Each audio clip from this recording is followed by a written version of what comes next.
Beatrice stood frozen outside the heavy wooden door, her hand inches from the handle. Inside, men laughed. The sound echoed through the hallway of the private lounge, warm and careless. She had dressed carefully tonight. A soft blue dress, the one Min-jae had glanced at twice last week. She'd even practiced her smile in the car mirror, imagining his surprised face when she walked in with dinner. Stupid. So stupid. "Come on, Min-jae," a voice called out, teasing and loud. "You've been different lately. Smiling at your phone, leaving meetings early. Don't tell me you're actually falling for your wife." More laughter. Beatrice's heart hammered. She stepped closer, holding her breath. Then she heard his voice. Clear, casual, certain. "She's my wife on paper, nothing more." The room erupted. Men howled with laughter. Glasses clinked. Someone slapped a table. Beatrice felt the floor tilt. Her hands went cold. The carefully packed dinner container slipped from her fingers, but she caught it, muscle memory saving it before it crashed.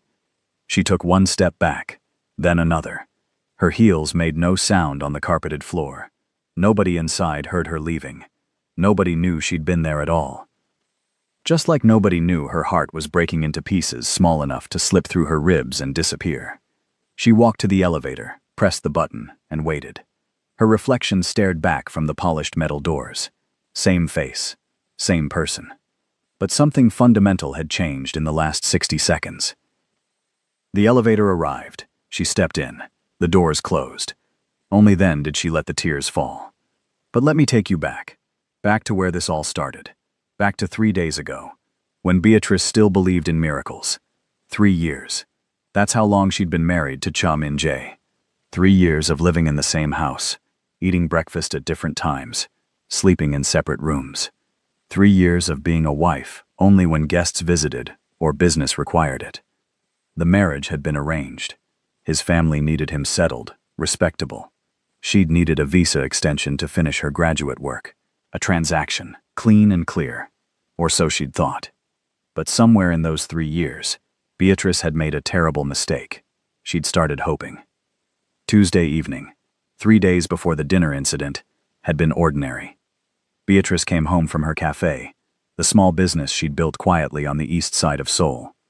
She'd showered, changed into comfortable clothes, and was reading in the living room when she heard the front door open. She glanced at the clock. 8:30. Min-jae never came home before midnight. He walked in, and she noticed immediately something was wrong. His shoulders sagged. His normally sharp eyes looked tired. He loosened his tie with one hand, the other running through his dark hair. "You're home early," Beatrice said, then wished she hadn't. They didn't do casual conversation. But Min-jae didn't ignore her like usual. Instead, he stopped, looked at her, really looked. "Have you eaten?" he asked. Beatrice blinked. "No." "Have you?" "No." They stared at each other. Rain started pattering against the windows, soft at first, then harder. "I could make something," Beatrice offered, not sure why. "If you're hungry." She expected him to decline, to disappear into his study like always. But he nodded. Okay. They ended up in the kitchen together, which felt strange and new. Beatrice pulled ingredients from the refrigerator, while Min-jae washed his hands, rolled up his sleeves. "You cook?" she asked, surprised. "I used to, before all this."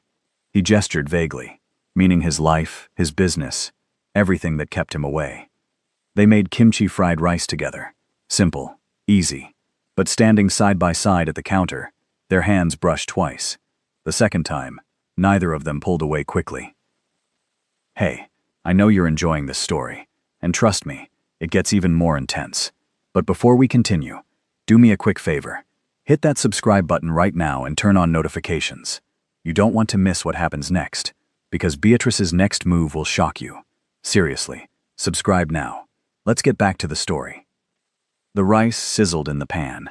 Min-jae added the kimchi, and the familiar, spicy smell filled the kitchen. Beatrice set the table, poured water, found chopsticks.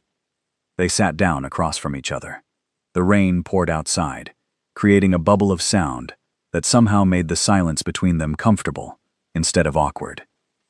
"This is good," Beatrice said after the first bite. You sound surprised. I am. You're full of surprises tonight. Min-jae smiled. Actually smiled. Beatrice had seen him smile before, but never like this. Never real. Can I ask you something? He said. Sure. Why did you agree to this marriage? Really? Beatrice considered lying, keeping it surface level. But something about tonight felt different. I needed time, she said honestly. My visa was expiring. I wasn't ready to leave Korea. My research wasn't finished. And I thought, it's just paperwork. 2 years, maybe 3. Then we both move on. But nothing. That's still the plan, isn't it? Min-jae looked at his plate. I guess it is. They finished eating. Beatrice stood to clear the dishes, but Min-jae stopped her. Leave them, he said. Just for tonight. They moved to the living room, sat on opposite ends of the couch, a careful distance between them. The rain continued, steady and sure. Tell me something about you I don't know, Min-jae said suddenly. Beatrice laughed. That could be anything. We don't exactly talk. Then start anywhere. So she did. She told him about growing up in Ethiopia, about her grandmother who raised her, about moving to Seoul 5 years ago with 1 suitcase and terrible Korean language skills. She told him about her cafe, which she'd never mentioned before because he'd never asked. You own a cafe? Min-jae leaned forward, interested. Where? Itaewon. Small place. I roast my own coffee beans. Ethiopian coffee, the way my grandmother taught me. I didn't know. You never asked. The words came out sharper than intended, but Min-jae didn't flinch. You're right. I didn't. I'm asking now. So Beatrice told him more. About her regular customers. About the Korean grandmother who came every morning and was teaching her to make proper kimchi. About her dreams of expanding, maybe opening a second location. Then Min-jae talked. Really talked. About his sister, who was studying in the States. About his mother, who called him every Sunday and asked when he'd have children, not understanding that his marriage wasn't that kind of marriage. About his father, who died 3 years ago and left him an empire he'd never wanted. Then why do you run it? Beatrice asked. Because someone has to. Because people depend on it.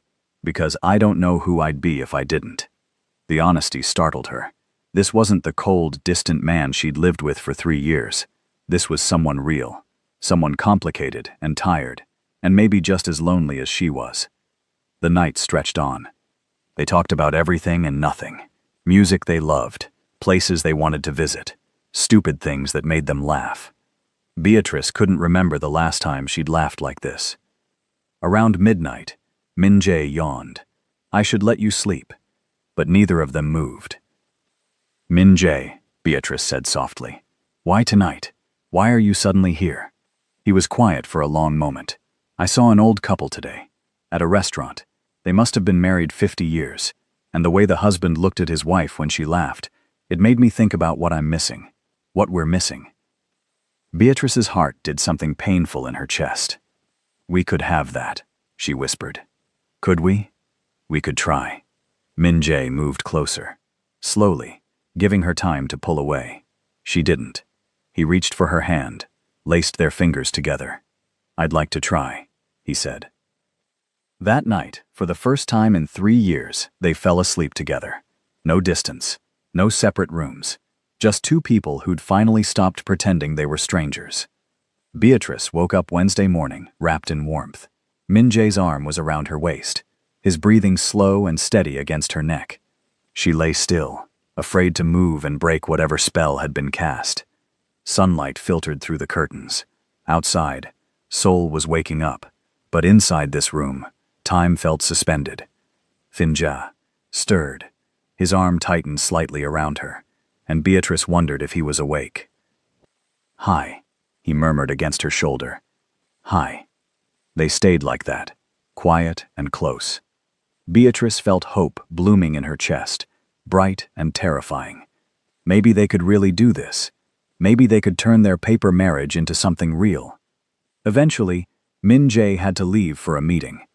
He kissed her forehead before he went, casual and sweet, like they did this every morning, like it was normal. Beatrice floated through Wednesday in a daze. She went to her cafe, made coffee, chatted with customers. But her mind stayed on Min Jae, on the way he'd looked at her, on the possibility of more nights like last night. Thursday morning, he texted her. First time ever. Busy tonight, don't wait up. Simple, but he'd texted.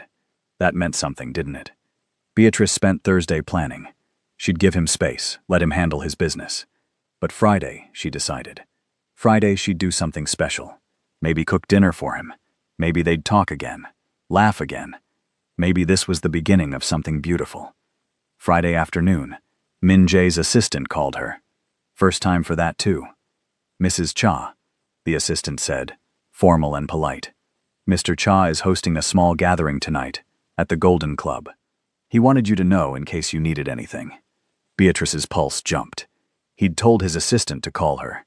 He was thinking about her even while working. An idea formed. Bold, maybe stupid. But she was riding the high of hope.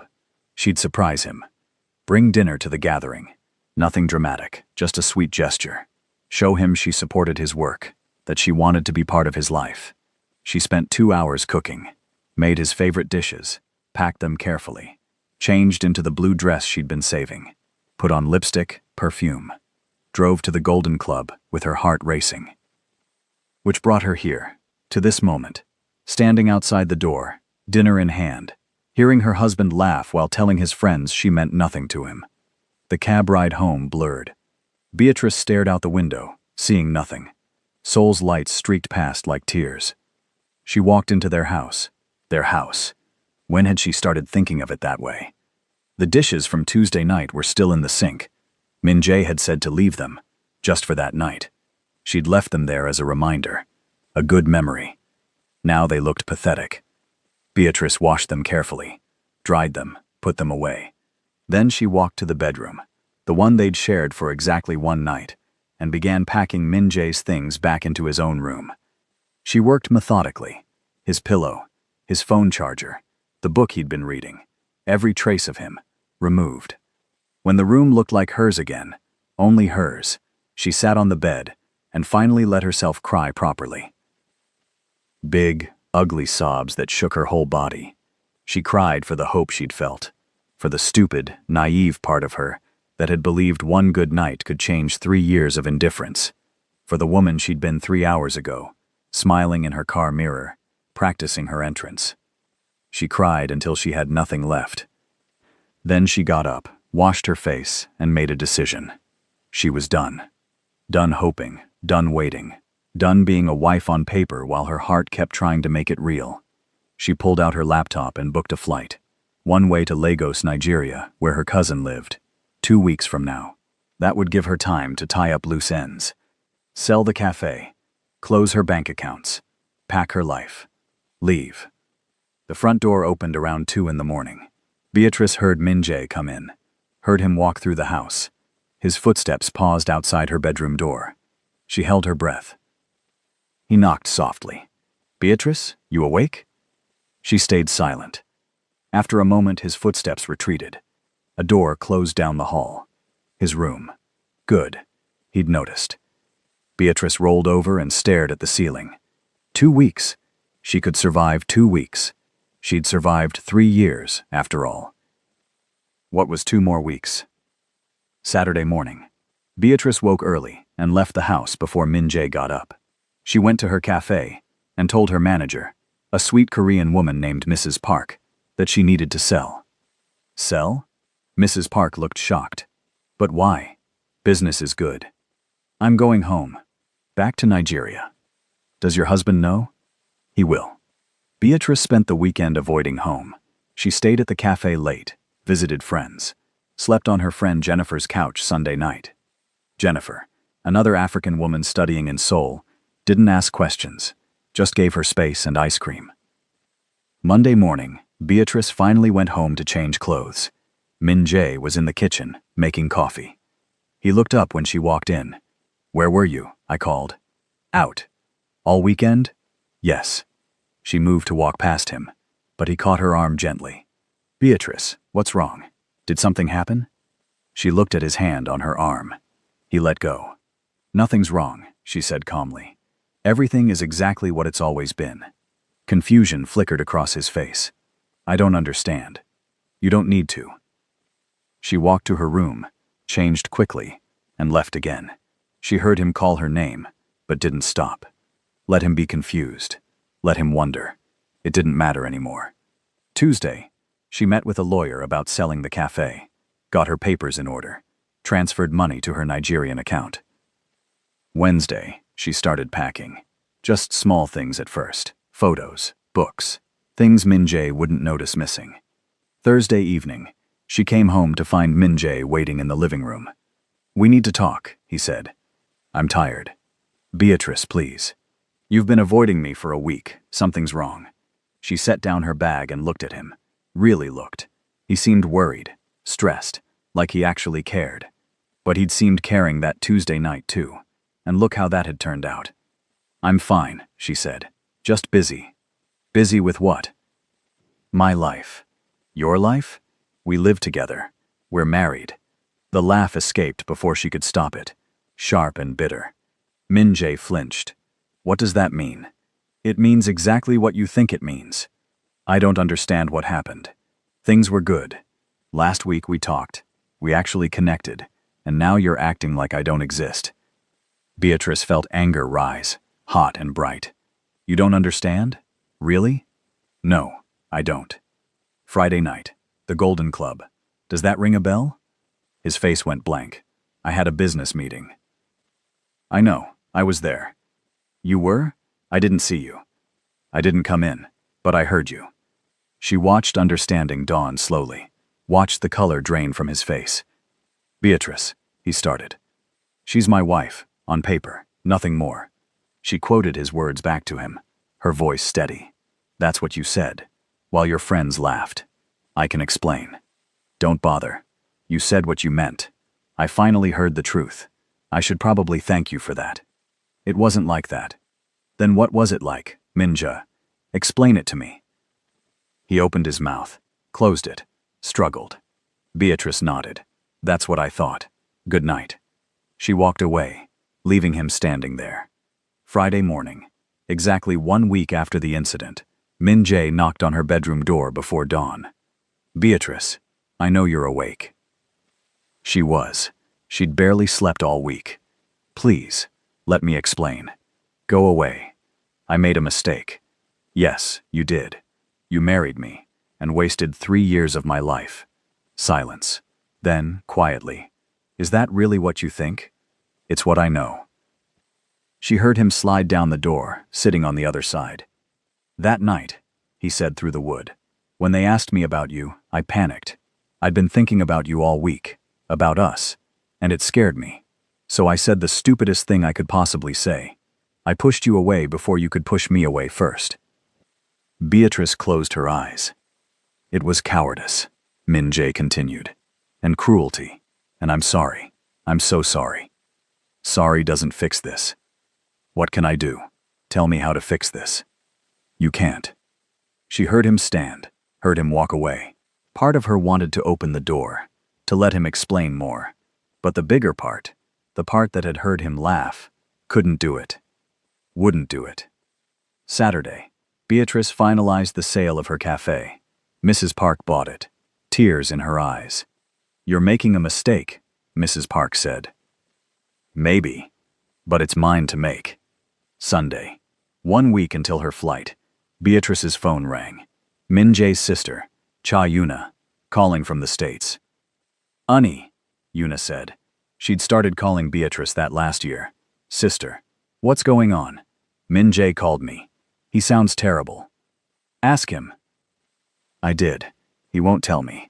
Just keeps saying he messed up. Beatrice softened slightly. She liked Yuna. It's complicated. He loves you, you know. No, he doesn't. He does. He's just an idiot about showing it. Love isn't enough, Yuna. What is enough then? Beatrice thought about it. Respect. Trust. Being proud to stand next to me. Not just in private, but everywhere. Did he disrespect you? Yes. Yuna was quiet. Then make him fix it. Some things can't be fixed. After they hung up, Beatrice felt exhausted. This was harder than she'd expected. Leaving should have been simple. She'd come to Korea alone. She'd leave alone. Full circle. So why did it feel like she was tearing herself in half? Monday brought a new complication. She came home to find flowers everywhere.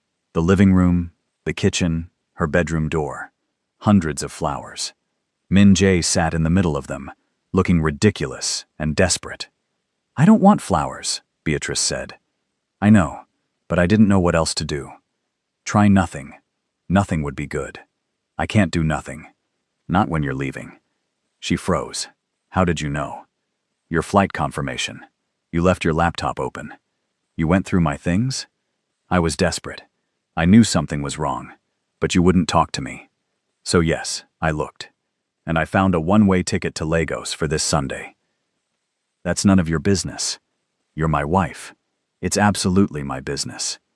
"Your wife on paper," she corrected. "Nothing more." He flinched like she'd hit him. Min Jae stood up, pushing through the flowers. Some fell over, water spilling on the hardwood floor. Neither of them cared. "How many times do I have to apologize?" His voice cracked. "What do you want from me?" "Nothing. I want nothing from you. That's the point." "I don't believe that." Beatrice laughed, but there was no humor in it. "You don't believe me? That's rich. You don't get to decide what I feel." "Then tell me. Tell me you never cared. Tell me that week, that night, meant nothing to you. Look me in the eye and tell me you feel nothing." She met his gaze, held it. "That night made me believe we had a chance. Your words at that club reminded me we never did. And I'm grateful for that reminder before I wasted more time." "So, 3 years was a waste?" "Yes." The word landed between them like a grenade. Min Jae's jaw tightened. "Fine. Leave then. Run away. That's easier than fighting for something, right?" "Fighting for what? A man who's ashamed of me?" "I'm not ashamed of you." "Then what do you call laughing with your friends about how I mean nothing?" "I call it fear. I call it being terrified that I was starting to need you and not knowing how to handle it." "Well, congratulations. You handled it. You pushed me away. It worked." Beatrice walked to her room and locked the door. She heard Min Jae kick something, heard glass shatter, then silence. She waited for him to leave, but he didn't. All night, she sensed him out there. In the living room, in the hallway, nearby. Guarding what, she didn't know. Tuesday morning, 5 days before her flight, Beatrice's friend Jennifer called with news. "Girl, have you seen the internet?" "No." "Why?" "Someone's spreading rumors about you and Min Jae, saying he abuses you, saying that's why you're leaving." Beatrice's blood went cold. "What?" "It's all over social media. Pictures of you looking upset outside some club. Headlines about the Mafia boss's wife fleeing abuse." "That's insane. He never touched me." "I know that, but the internet doesn't care about truth. This is going viral." Beatrice hung up and searched her name. Jennifer was right. Articles, posts, wild speculation.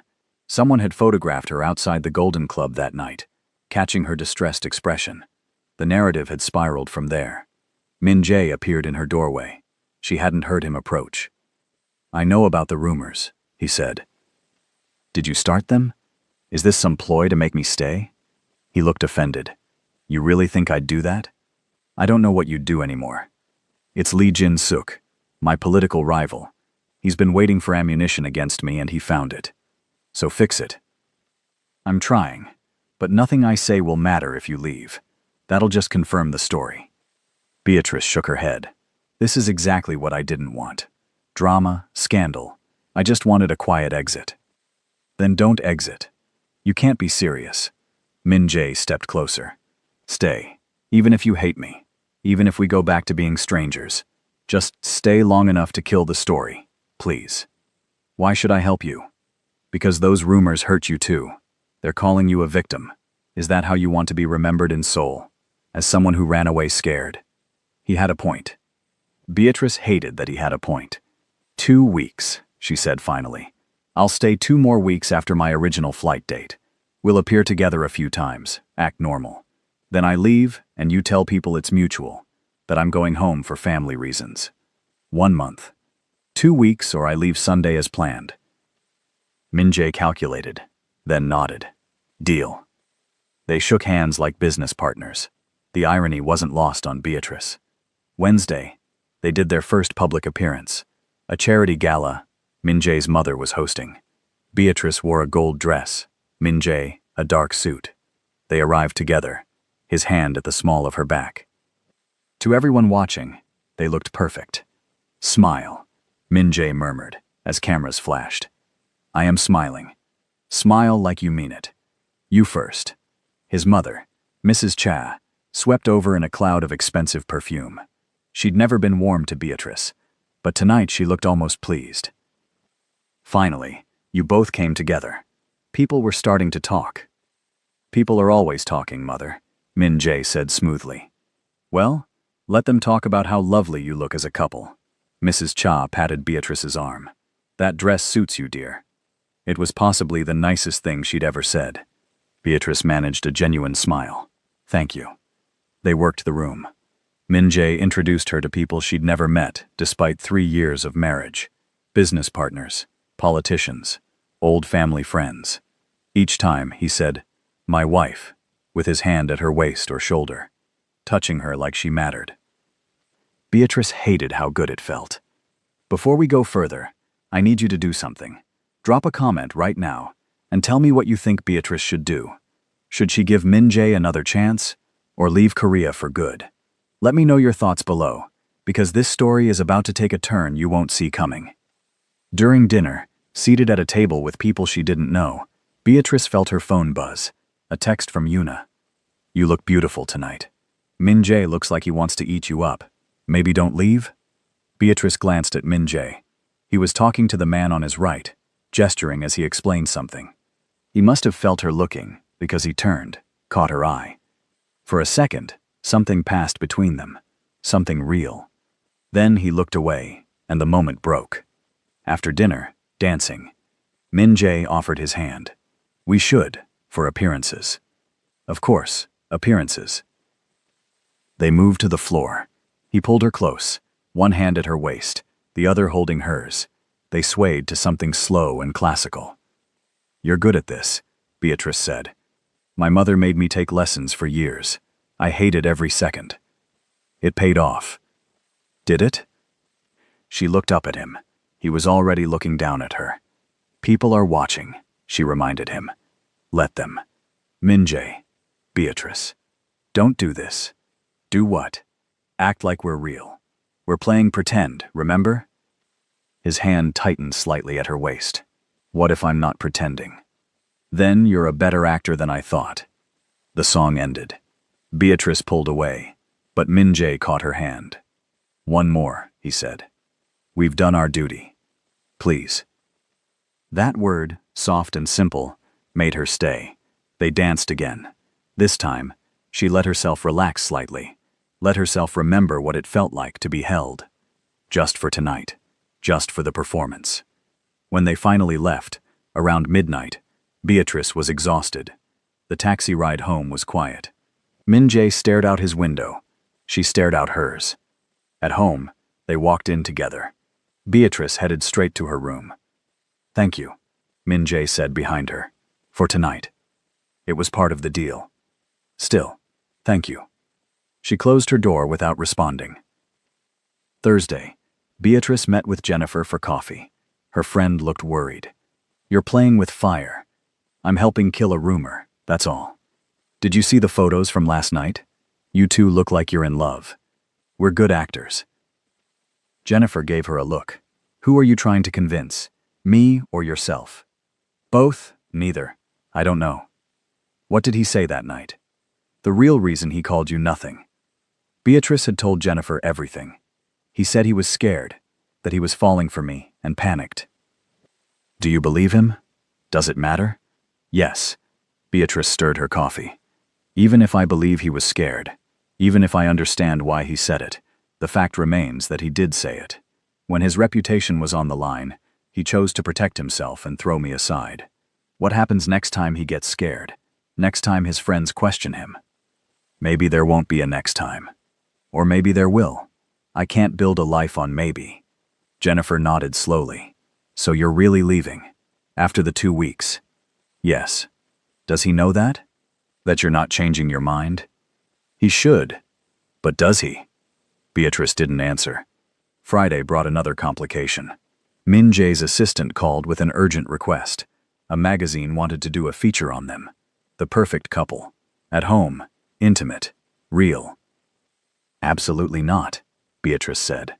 Mrs. Cha, it would go a long way toward ending the rumors. I said no. Min Jae took the phone from his assistant.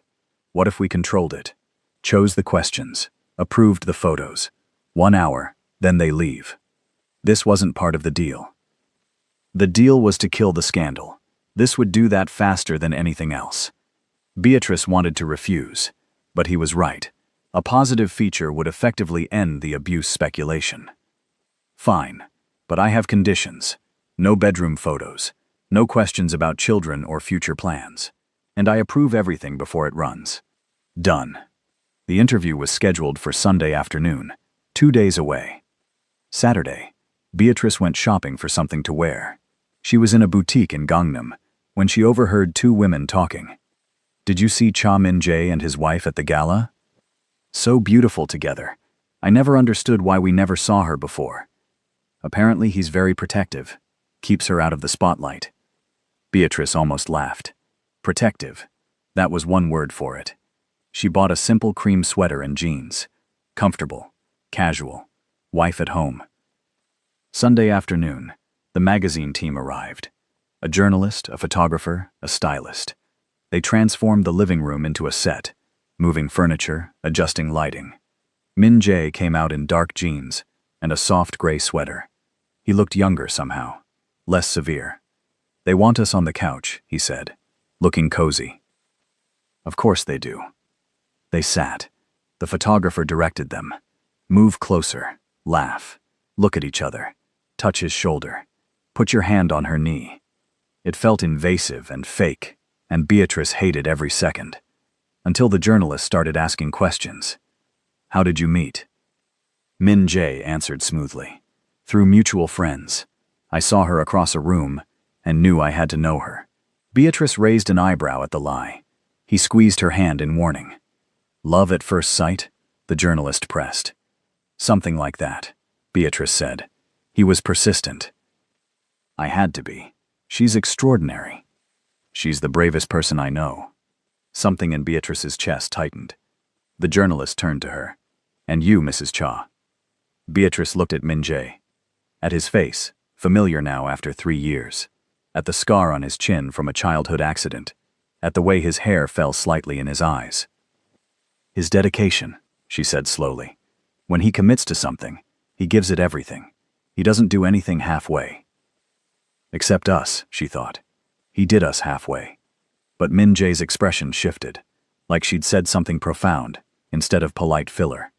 More questions followed. Their typical day. Their favorite memories. Their plans. Min Jae lied beautifully for both of them, painted a picture of a marriage full of quiet dinners and inside jokes and comfortable silences. The irony was that he was describing the marriage they could have had, the one that existed for exactly one night. After the interview wrapped and the team left, Beatrice sagged into the couch. That was exhausting. You did great. I felt like a liar. We're protecting ourselves. That's not lying. That's survival. Beatrice looked at him. Is that what you tell yourself? What does that mean? Nothing. Never mind. She started to stand, but Min Jae caught her wrist. What I said in the interview, about you being brave, being extraordinary, that wasn't a lie. Min Jae. I mean it, Beatrice. I've watched you for 3 years. Watched you build a business, make friends, create a whole life in a country that wasn't always welcoming. You did that alone, because I was too stupid to be the partner you deserved. Why are you saying this now? Because I'm running out of time. She pulled her hand free. You had 3 years. I know. You can't fix 3 years in 2 weeks. I know that too, but I can try. Beatrice shook her head and walked away. She couldn't do this. Couldn't let him see that his words affected her. Monday, she woke to her phone exploding with notifications. The magazine had run a preview of their feature online. photos of them on the couch, laughing. The headline read, "Inside the private world of Seoul's most mysterious couple." Comments poured in. Positive, gushing, romantic. The abuse rumors evaporated like they'd never existed. Mission accomplished. Beatrice should have felt relieved. Instead, she felt empty. 1 week left. 7 days. Then she could leave. She went to the cafe, forgetting she'd sold it. Mrs. Park was rearranging things, making the space her own. "Oh, Beatrice, I didn't expect you. I forgot. Sorry. I'll go. Wait, I wanted to ask you something. Why did you really sell? Business was growing. You loved this place." Beatrice looked around, at the counter where she'd served thousands of cups of coffee, at the corner table where the Korean grandmother sat every morning, at the walls she'd painted herself. "I loved it," she agreed, "but I love myself more, and staying in Seoul was killing me slowly." Mrs. Park nodded like she understood. "Does this have to do with your husband?" "Everything has to do with my husband. That's the problem." Tuesday, Min Jae asked her to attend another event, a business dinner with potential partners from Japan. "This is important," he said. "These men are traditional. They respect family. Seeing me with my wife will smooth negotiations. So I'm a prop. You're my wife. On paper." He flinched. Good. She wanted him to feel even a fraction of what she'd felt. The dinner was in a private room at an expensive restaurant. Beatrice wore a deep red dress and smiled until her face hurt. She played her part perfectly. The devoted wife, supporting her husband, gracious and warm. The Japanese businessmen loved her. "Your wife is lovely," one said to Min Jae in English. "You're a lucky man." "I know," Min Jae replied, looking at her. "Luckier than I deserve." After dinner, in the car home, Beatrice felt brittle. How many more of these? What? How many more performances? I agreed to 2 weeks. We've done a gala, an interview, a business dinner. What's next? Meeting the president? Hosting a variety show? I'm not trying to torture you. Could have fooled me. Min Jae told the driver to pull over. They were near the Han River, the water dark and glittering with reflected lights. "Get out," Min Jae said. "What?" "Get out of the car. Walk with me." "It's late. I don't care." He was already getting out. Beatrice followed, more from curiosity than obedience. They walked along the river path. Late-night joggers passed by. Couples on benches. Normal people, living normal lives. "I need to tell you something," Min Jae said, "and I need you to just listen. Don't interrupt. Don't leave. Just listen." Beatrice wrapped her arms around herself against the cool night air. "Fine. When my father died, I was 25. He left me an organization I didn't understand and didn't want. But I had no choice. My mother, my sister, hundreds of employees, they all depended on me. So I took over. And I learned fast that in this world, attachment is weakness. People use what you love against you. So I loved nothing." He paused, staring at the water. "Then my family insisted I marry, for appearance, for stability. I agreed, because it didn't matter. A wife on paper couldn't hurt me. A wife I didn't love was safe." Beatrice's throat tightened, but she stayed quiet. "You were perfect for that. You needed something. I needed something. A transaction. Except you didn't stay in the box I put you in. You were kind to my mother when she was cold to you. You sent my sister care packages at school. You made this house feel less empty, even when we weren't speaking. Min Jae, you said you'd listen." She closed her mouth. "That night, when we talked and laughed and I fell asleep next to you, I woke up terrified. Because I realized you weren't safe anymore. You'd become someone who could hurt me.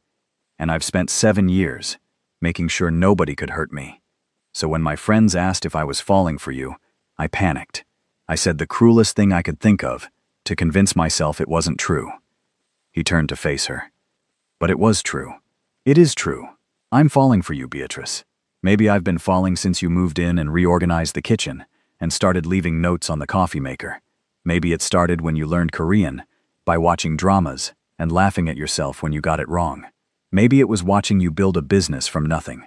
I don't know when it started. I just know that losing you feels like losing the only real thing I have." Beatrice felt tears threaten. She blinked them back. You don't get to do this, she whispered. Do what? Say beautiful things now, when it's too late. It's not too late. Yes, it is. Because even if I believe you, even if I believe you're falling for me, you already showed me what you'll do when you get scared. And I can't live wondering when you'll do it again. I won't. You don't know that. Then let me prove it. How? Min Jae pulled out his phone. Made a call right there, in front of her. Who are you calling? Beatrice asked. Someone answered. Min Jae put it on speaker. This is Cha Min Jae. I'm calling to make a statement for tomorrow's paper. The voice on the other end perked up. A journalist. Mr. Cha, it's late. What kind of statement? A personal one. I want to publicly acknowledge my wife, Beatrice Walker Cha. She's not just my wife. She's my partner, the strongest person I know, and I've failed to honor her the way she deserves. That changes now. Beatrice's eyes widened. The journalist was scrambling. Can you elaborate? Is this about the rumors? This is about the truth. My wife is returning to Nigeria next week to visit family, and rumors have suggested she's leaving me. Let me be clear. She should leave me. I've been a terrible husband, but I'm hoping she'll give me a chance to be better. That's all. Print that. He hung up. Beatrice stared at him. You just told a journalist I should leave you. I told the truth. Your reputation, your business, your mother is going to kill you.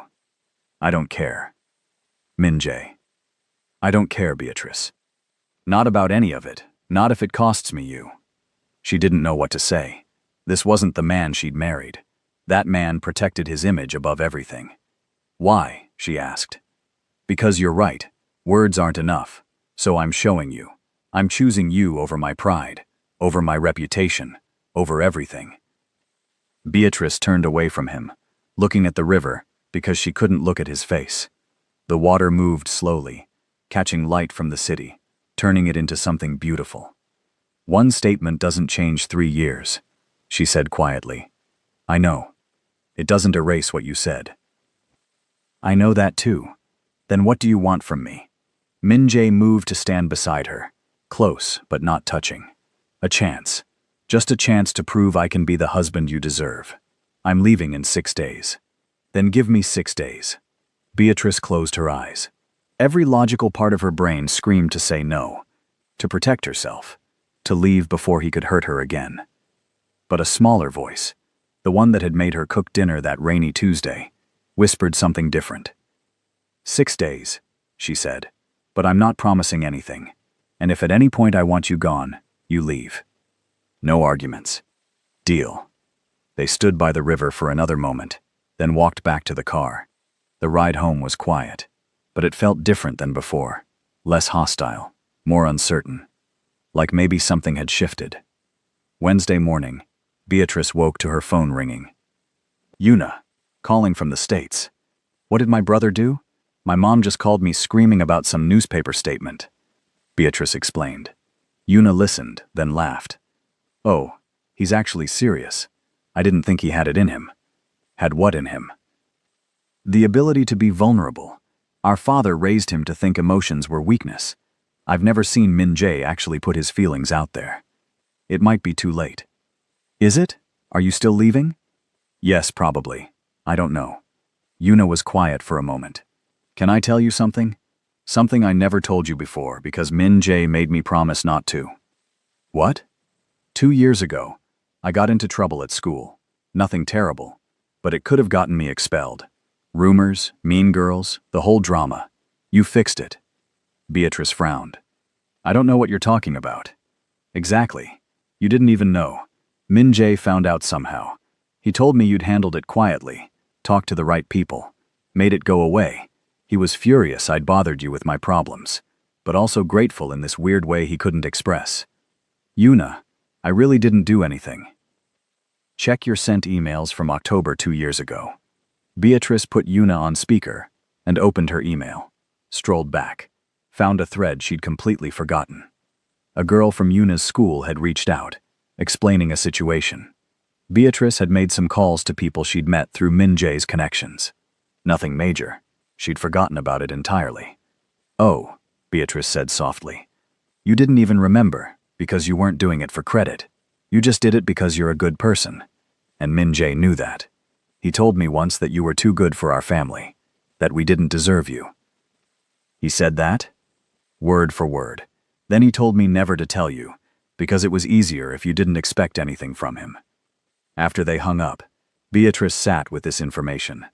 It didn't excuse what Min Jae had said at the club, but it complicated things. She went to find him. He was in his study, on the phone, speaking rapid Korean. When he saw her, he ended the call quickly. "Is everything okay?" he asked. "Why didn't you tell me about Yuna, about what I did to help her?" Min Jae looked confused. Then understanding dawned. "She told you. Why keep it secret?" He ran a hand through his hair. A gesture she'd learned meant he was uncomfortable. "Because you did it without expecting anything. That's rare in my world. I didn't want to ruin it by making it transactional. You could have just said thank you." "I should have. I should have said a lot of things." Beatrice sat in the chair across from his desk. "Tell me about your father." "Why?" "Because I've been married to you for 3 years, and I know almost nothing about your family. If we're doing this, really trying, I need to understand you." Min Jae leaned back, looking at the ceiling. "My father was a hard man. Brilliant, but cold. He loved me in his way, but his way involved preparing me to take over the business. That meant no weaknesses, no soft emotions. He used to say that love was a luxury people like us couldn't afford." "Do you believe that?" "I did. For a long time, I did. And now?" Min Jae looked at her. "Now I think maybe he was wrong. Or maybe I'm just tired of being right and lonely." Something in Beatrice's chest cracked open slightly. Thursday, Min Jae asked her to spend the day with him. No events, no performances. Just them. "Doing what?" Beatrice asked suspiciously. "Whatever you want. Your choice." She thought about it. "I want to go to Bukchon, the traditional village. I've always wanted to go, but never had time. Then we'll go." They took the subway, which surprised her. "No driver?" "You said no performances. I meant it." Bukchon Hanok village was beautiful. All traditional houses and narrow streets. Tourists took photos everywhere. Beatrice and Min Jae walked slowly, looking at everything. "It's like stepping back in time," Beatrice said. "My grandmother lived in a house like these. I spent summers here as a kid, before everything changed." "What was that like?" "Simple. Good. I didn't know anything about the business then. Just ate ice cream and played in the streets." They stopped at a small tea house, ordered traditional tea and rice cakes, sat by the window watching people pass. "Can I ask you something?" Min Jae said. "Sure." "Why did you say yes?" "To the marriage. You said you needed a visa, but there were other ways. Why agree to marry a stranger?" Beatrice stirred her tea. "Honestly, I was tired. Tired of fighting immigration systems. Tired of being alone in a foreign country. You offered a solution that let me breathe for a while. I thought I could handle a loveless marriage if it meant stability." "Could you handle it?" "For a while, yes. Then it got harder." "When?" She smiled sadly. "You really want to know?" "Yes." "About a year in, you came home late one night, drunk. You didn't even see me in the living room, but you were crying. Just quietly sitting in the dark, crying. I wanted to ask what was wrong, but we didn't have that kind of relationship, so I just went to bed. But after that, I kept noticing things. How tired you looked, how alone you were, and I started wishing I could help." Min Jae looked stunned. "I don't remember that night." "You wouldn't. You were pretty out of it. You never said anything." "What would I have said? We were strangers. We don't have to be anymore." Beatrice met his eyes. "No, I guess we don't." They spent the whole day together, walking, talking, learning. Beatrice told him about her grandmother in Ethiopia, about learning to roast coffee at 8 years old. Min Jae told her about his sister, about their childhood adventures. It felt easy, natural, like that Tuesday night had felt. Beatrice tried not to think about how that night had ended. Friday evening, 3 days before her flight, Min Jae's mother called requesting dinner. Both of them. "She knows I'm leaving," Beatrice said. "Probably. Will you come anyway?" "Do I have a choice?" "Yes, You always have a choice. Beatrice thought about it. I'll come. I should say goodbye properly. Dinner at the Cha family home was tense. Mrs. Cha had prepared a full traditional meal. She was polite, formal, watching them both carefully. Over soup, she finally spoke. I read the statement.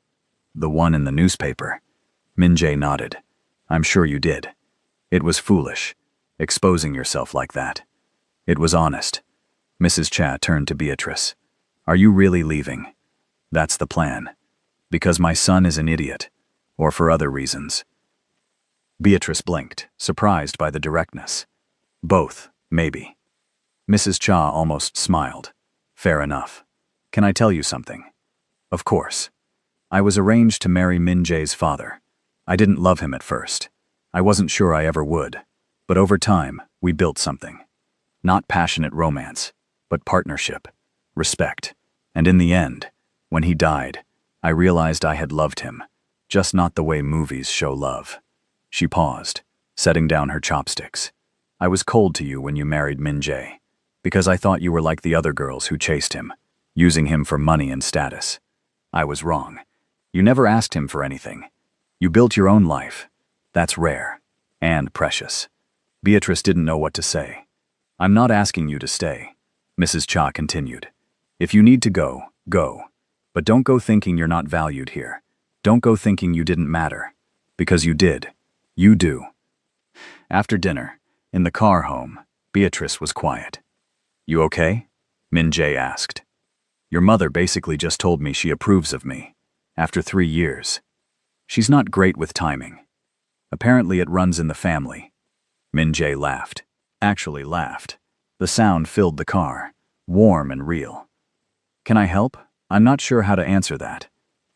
Try the truth. Beatrice sat on her bed, surrounded by half-full suitcases. The truth is, I'm confused. These last few days have been good, really good. But I can't forget what happened. I can't just pretend you didn't hurt me. I'm not asking you to forget. I'm asking you to see that I'm trying to be better. I see it, I do. But Min-jae, what happens when life gets hard again? When you get scared again? Will you push me away? Will you say cruel things to protect yourself? He came and sat beside her on the bed. I don't know. I want to promise I won't, but I don't know if I can keep that promise. What I can promise is that I'll try. Every single day, I'll try to be brave enough to deserve you. That's not very reassuring. It's honest, though. Beatrice laughed despite herself. Yeah, it is. They sat in silence for a moment. What if we started over? Min-jae said suddenly. What do you mean? What if you still go to Nigeria? Visit your family, take the time you need, and I'll be here, working on myself, figuring out how to be better. And then, when you're ready, if you're ready, you come back, and we start fresh. Date properly. Do this right. Beatrice considered it. You'd wait, not knowing if I'd come back? Yes. Why? Because you're worth waiting for. Because I wasted 3 years. I can wait a few months to try and fix that. It was possibly the most romantic thing he'd ever said to her. I'll think about it, Beatrice said quietly. Saturday night, Min-jae cooked dinner. He insisted, even though Beatrice offered to help. She sat at the counter, watching him work. He was careful, methodical, the same way he did everything. Where did you learn to cook? She asked. My grandmother, the summers in Bukchon. She said a man who couldn't feed himself couldn't be trusted. Smart woman. She would have liked you. Yeah? She valued strength, independence. You have both. They ate together at the table. Kimchi stew, rice, side dishes. Simple food, but made with care. This is good, Beatrice said. Don't sound so surprised. I'm full of surprises tonight. After dinner, they cleaned up together, moving around the kitchen in sync, passing dishes, comfortable silence. It felt domestic, married, real. Beatrice tried not to think about how much she'd wanted this for 3 years. Sunday morning, flight day. Beatrice woke early, her packed bags by the door. Min-jae was already up, making coffee. Couldn't sleep? She asked. Not really. They drank coffee together, watching the sunrise through the living room windows. Souls woke up slowly around them. "I called a car," Min-jae said, "to take you to the airport." "Thank you. Can I come with you? To the airport?" Beatrice thought about it. Yes, I'd like that. The drive was quiet. Beatrice watched the city pass, memorizing it. The streets she'd walked, the neighborhoods she'd explored. 3 years of her life, compressed into a car ride. At the airport, Min-jae helped with her bags. They stood in the departure hall, surrounded by people saying goodbye. "So this is it," Beatrice said. "For now." "For now," she agreed. Min-jae pulled an envelope from his jacket. "Open this on the plane." "What is it?" "A letter. Things I needed to say but didn't know how." Beatrice took it, tucked it in her bag. They stood there, awkward and uncertain. Then Min-jae pulled her into a hug. A real one, tight and warm. "I'm sorry," he whispered into her hair. "For everything, for wasting time, for being afraid, for hurting you." Beatrice let herself hold him back. "I know." "Come back," he said. "When you're ready. If you're ready, I'll be here." She pulled away, looked up at him. His eyes were red. "Goodbye, Min-jae." "Not goodbye. See you later." Beatrice smiled, despite the tears threatening. "See you later." She walked toward security, didn't let herself look back. If she looked back, she might not leave.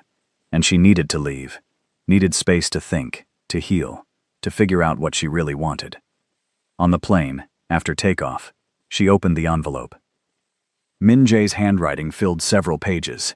Beatrice started reading. "Beatrice, I'm not good with words when you're looking at me, so I'm writing this hoping it comes out right. You asked me once what I wanted from this marriage. I said, stability, appearance, a solution to family pressure. I lied. Or maybe I didn't know I was lying. What I wanted was safety, a wife who wouldn't matter, who I couldn't lose because I never had her in the first place. But you made that impossible. You weren't content to be a ghost in my house. You lived. You laughed. You filled our home with small kindnesses I didn't deserve.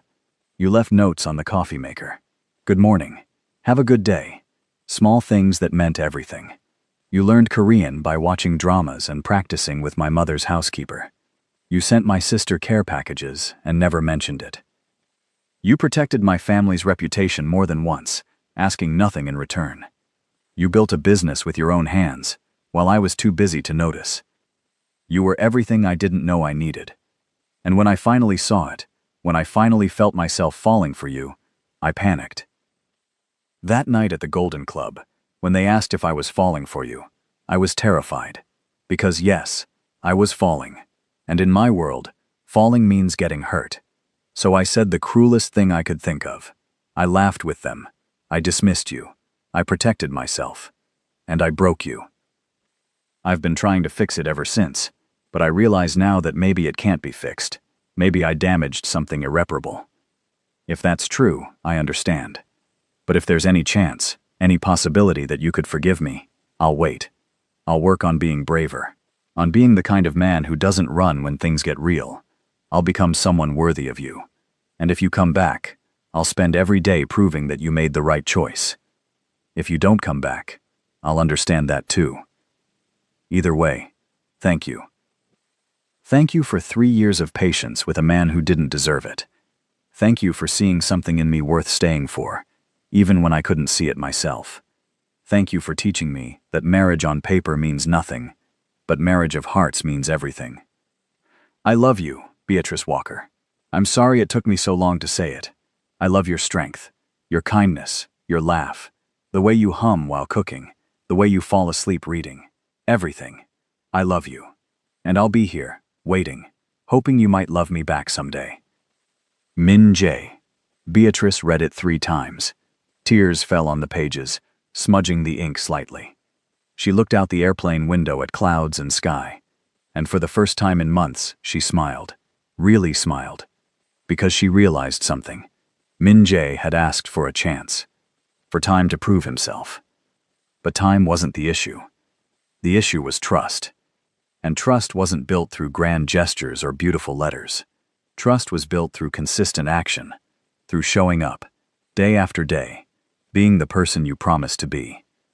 Could Min Jae do that? Could he really change? Beatrice didn't know. But maybe, just maybe, he deserved the chance to try. She pulled out her phone, turned off airplane mode for just a moment, before they flew too high. Sent a text. I read your letter. Thank you for being honest. I need time with my family. But Min Jae, I'll come back. Not because you asked, but because I want to see if we can build something real. See you in 2 months. She turned the phone back to airplane mode before she could see his response. Nigeria welcomed her with heat and noise, and the familiar chaos of home. Her cousin picked her up at the airport, talking non-stop about family gossip and local news. Beatrice let it wash over her, feeling lighter than she had in months. 2 months, she'd said. 2 months to heal, to think, to remember who she was, outside of being Min Jae's wife. And then she'd go back. Not to the same marriage, not to being a wife on paper, but to try something new, something real, something worth fighting for. Back in Seoul, Min Jae sat in his empty house, phone in hand, reading and rereading her text. I'll come back. 3 words. The best 3 words he'd ever received. He had 2 months. 2 months to become the kind of man Beatrice deserved. 2 months to prove that he could change. He got to work. First, he called his therapist, made twice-weekly appointments, started actually dealing with his issues instead of burying them. Second, he restructured his business, delegated more, worked less, created space in his life for an actual life. Third, he called Yuna, told her everything, asked for advice. Don't screw this up again, his sister said. Beatrice is the best thing that ever happened to you. I know. Then act like it. Fourth, he went to his mother, told her he was going to do better. Be better. Mrs. Cha patted his hand. About time you grew up. The weeks passed slowly. Min Jae worked on himself, went to therapy, read books on emotional intelligence, practiced being vulnerable with people he trusted. It was the hardest thing he'd ever done. But every time he wanted to quit, he thought about Beatrice, about her smile, her laugh, her strength. He thought about getting a second chance, about not wasting it. So he kept going. In Nigeria, Beatrice reconnected with her family, her cousin's kids, her aunt who still lived in their grandmother's house. She visited the places of her childhood, remembered who she'd been before Korea, before Min Jae. And slowly, she healed. She thought about Min Jae often, wondered what he was doing, if he was really changing, or if it was temporary. She wouldn't know until she went back. 6 weeks into her trip, a package arrived. From Seoul. Inside was a photo album, pictures of their 3 years together. Pictures she didn't know existed. Her at the cafe, concentrating on roasting beans. Her at a park, feeding ducks. Her reading on their couch, completely absorbed. Her laughing with Mrs. Park. Hundreds of photos, all of her. All taken by Min Jae, apparently. A note was tucked inside. I saw you, even when I pretended not to. You were always the most beautiful thing in my life. I just didn't have the courage to tell you. I'm finding that courage now. See you soon, I hope. Beatrice held the album and cried. Happy tears this time. 8 weeks in, she booked her return flight. Before we reach the end of this journey, I want to hear from you one last time. What do you think happens when Beatrice returns to Seoul? Drop your predictions in the comments. And if you've made it this far, you need to subscribe right now. Click that button, because you've invested in Beatrice and Min Jae's story. You deserve to see how it ends. Subscribe, then let's finish this. 2 months to the day after she left, Beatrice landed in Seoul. Min Jae was waiting at arrivals. She saw him before he saw her. He looked different, lighter somehow, less burdened. Then he spotted her, and his face transformed. Pure joy. He didn't run to her, walked slowly, carefully, giving her space to change her mind. But Beatrice didn't need space. She closed the distance, dropped her bag, and hugged him. Hi, she said. Hi, he said back. You came back. I said I would. I know, but I was still terrified you wouldn't. They pulled apart, looked at each other. You look different, Beatrice said. I am different, Or I'm trying to be. Tell me everything. They went to a cafe, not her old one, somewhere neutral. Ordered coffee, and talked. Min Jae told her about therapy, about the work he'd been doing, about dismantling his emotional walls brick by brick. It's hard, he admitted. Some days I want to quit, but then I remember why I'm doing it. Why? You, us, the chance at something real. Beatrice told him about Nigeria, about reconnecting with family, about remembering herself. I needed that time, she said, to heal, to figure out what I wanted. And what do you want? She looked at him, at this man she'd married on paper 3 years ago, this man who'd hurt her, and was trying to heal them both. I want to try, she said, really try. Not a marriage on paper, a real partnership. Yes, Min Jae said immediately. Whatever that looks like, yes. It looks like therapy, for both of us, together. Okay. It looks like you meeting my family properly. Coming to Nigeria with me next time. I'd love that. It looks like separate bedrooms, until we build real trust. Min Jae nodded. Whatever you need. And it looks like you telling your business associates, your friends, everyone, that I'm not just your wife. I'm your partner. No more dismissing me. No more protecting yourself at my expense. Done. Already done, actually. I've been introducing you as my partner for the last month, even though you weren't here. Beatrice smiled. Show off. Just making up for lost time. They talked for hours. Made plans, set boundaries, discussed expectations. It felt grown up, healthy, real. As the sun set, they walked back to the car. Can I take you to dinner? Min Jae asked. On a proper date? I'd like that. He took her to a small Ethiopian restaurant in Itaewon. Beatrice laughed in surprise. How did you find this place? I've been learning. About Ethiopia, about your culture. I figured if I wanted to understand you, I should understand where you came from. They ate injera and shared dishes. Min Jae asked questions about the food, the traditions, everything. He was trying, really trying. After dinner, he drove her home, to their house. It felt different now, less like a prison, more like a possibility. I'll take the guest room, Min Jae said at the door, like we agreed. Okay. He started to walk away, then turned back. Beatrice, thank you. For coming back. For giving me another chance. I won't waste it. I know, she said, and she meant it. That night, lying in her own bed in Seoul, Beatrice felt something she hadn't felt in a long time. Hope. Real, solid, grounded hope. The next few months weren't easy. They went to therapy together, learned to communicate, fought sometimes, made up, slowly built trust.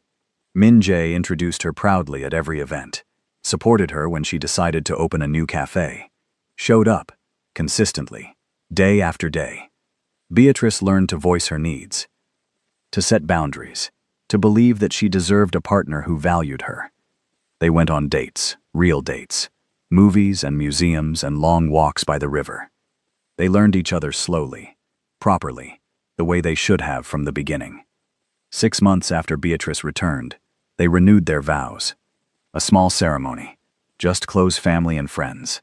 But this time, the words meant something.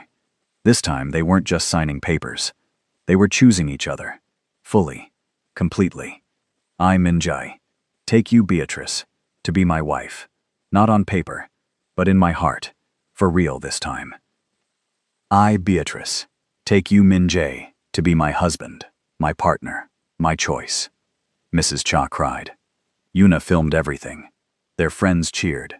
And when they kissed, it felt like a beginning. The real beginning. Later, at the reception, someone asked Min Jae about his wife.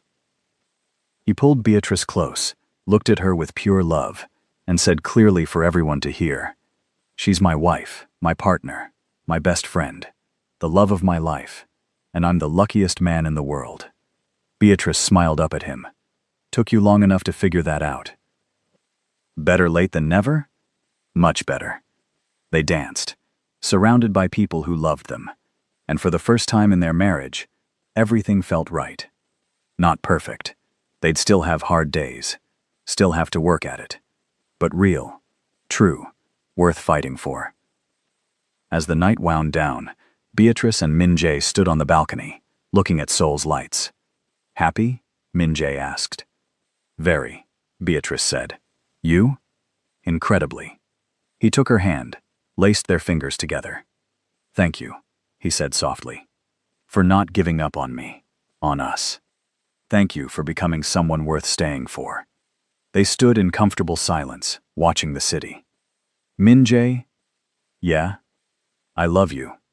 It was the first time she'd said it, the first time she'd let herself be that vulnerable. Min-jae turned to her, eyes bright with emotion. I love you too, so much, more than I knew I could love anything. He kissed her then, soft and sweet, and full of promise. And Beatrice knew, deep in her bones, that they were going to be okay. Better than okay. They were going to be happy. The marriage that had started on paper, hollow and empty, had become something beautiful, something real. It had taken pain, growth, time apart and time together, hard work and uncomfortable conversations, but they'd made it. From a wife on paper to a wife of his heart, from strangers sharing a house to partners building a life. It wasn't the fairy tale beginning Beatrice had once dreamed of, but the ending, the real story they built together, was better than any fairy tale. Because it was theirs. Fought for, earned, real. And that made all the difference. If you made it to the end of Beatrice and Min-jae's story, I need you to do something for me right now. Subscribe to this channel, because I have more stories like this coming. Stories that will make you feel every emotion possible. Hit that subscribe button, turn on notifications, and drop a comment telling me what you thought of this journey. Did Beatrice make the right choice? Would you have done the same? Let me know. And if you loved this story, share it with someone who needs to hear it. Thanks for watching. See you in the next one.